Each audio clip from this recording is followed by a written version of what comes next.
Term coin किया है जो बहुत ही लोकप्रिय हो गया है, मोदी की गारंटी।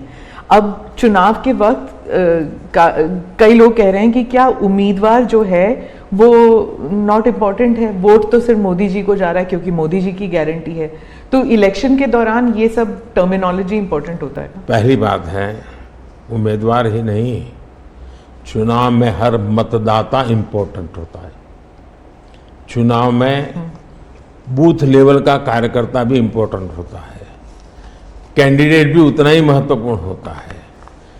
और इसलिए ये कह देना कि और किसी का महत्व नहीं होता है, ये वरना इतना बड़ा चुनाव हो ही नहीं सकता है जी, तो बहुत महत्व होता है। जहाँ तक गारंटी का सवाल है, आज हमारे यहाँ दुर्भाग्य से शब्दों के प्रति जो कमिटमेंट होना चाहिए वो एक प्रकार से लग रहा है कि ये तो चलते का नाम गाड़ी, कुछ भी बोल दो, कहीं पर भी बोल दो, कोई जिम्मेवारी नहीं।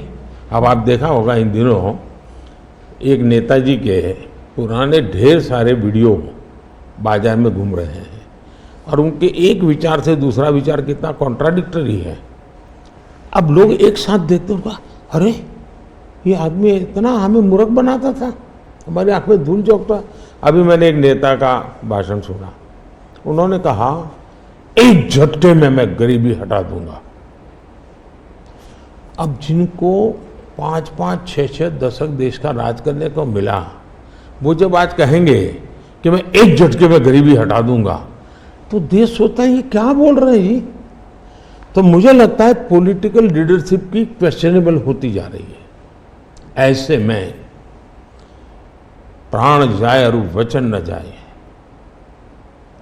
ये महान परंपरा से हम निकले हुए लोग हैं। मैं मानता हूं कि नेताओं ने ओनरशिप लेनी चाहिए, जिम्मेवारी लेनी चाहिए। ये मैं जो बोल रहा हूं मतलब मेरी जिम्मेवारी है, ये कोई करेगा ऐसा करेगा ऐसे नहीं चलता है। और उसमें से मैंने बल दिया है गारंटी का।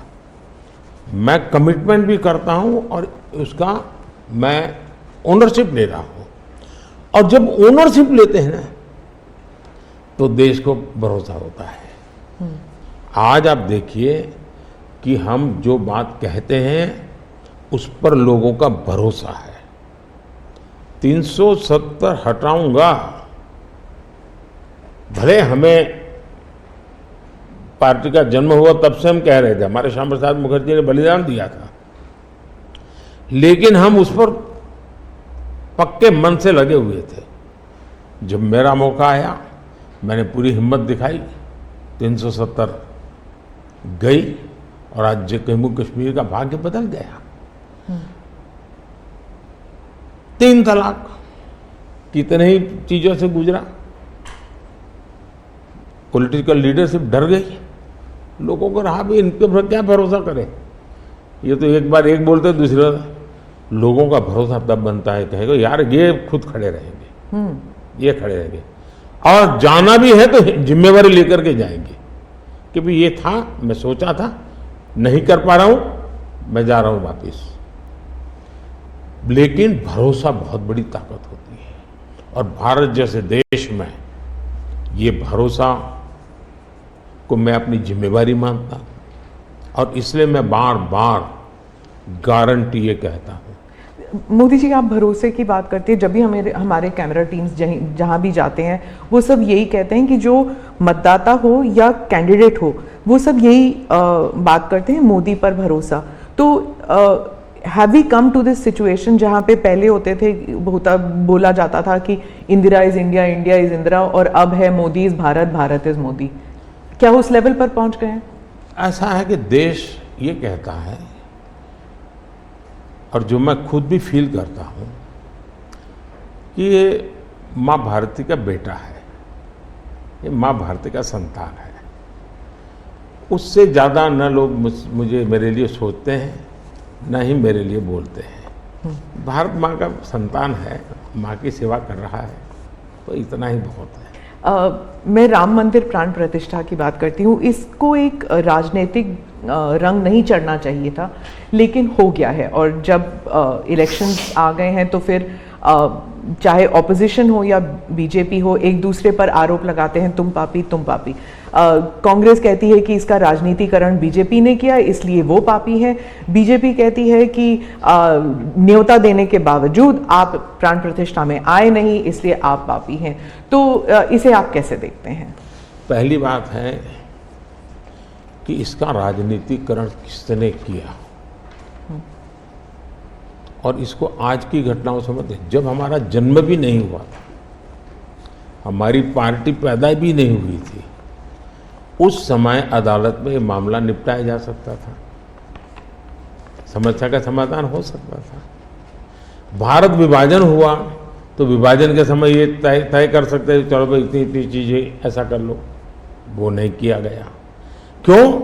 कि एक ऐसा हथियार हाथ में है जो हथियार वोट बैंक पॉलिटिक्स के लिए मजबूती का एक दांव है, इसलिए उसको पकड़ के रखा गया और बार बार उसको भड़काया गया। अब जब ये अदालत के अंदर मामला चल रहा था, अदालत में अभी जजमेंट ना आए वहां तक कोशिश की गई। न्यायिक प्रक्रिया से होना चाहिए तो हमारा संविधान हमें कहता है और सरकार की तो जिम्मेवारी है, लेकिन उसमें भी अड़ंगे डालना, ये क्यों? क्योंकि उनके लिए ये राजनीतिक हथियार था, ऐसे लोगों के लिए। और देखिए राम मंदिर का, ऐसे लोग हैं राम मंदिर कर रहे हैं, तुम्हें मार देंगे, ऐसा करके वोट बैंक बनाने का एक तरीका था। अब हुआ क्या, राम मंदिर बन गया तो उनके हाथ से वो मुद्दा ही चला गया। अब वो किसी को डरा नहीं पा रहे हैं कि राम मंदिर आ जाएगा, आ गया, कुछ नहीं हुआ, आग नहीं लगी कोई। दूसरा इनकी प्रकृति, आप सोमनाथ मंदिर से लेकर के अब तक की घटनाएं देखिए, वे भारत की मूलभूत आस्थाएं, भारत का मूलभूत जो पिंड है उसके प्रति नेगेटिविटी लेकर के ही देश में वो अपनी बात है। अब सोमनाथ मंदिर को क्या प्रॉब्लम था, सरदार पटेल थे, डॉक्टर राजेंद्र बाबू को जाना था, वहां तो न जनसंघ था, न भाजपा था, न आरएसएस थी, न कोई लड़ाई थी, लेकिन उन्होंने मना कर दिया जाने। वो जो नेहरू जी की जो चिट्ठी थी, हाँ, जो भी है।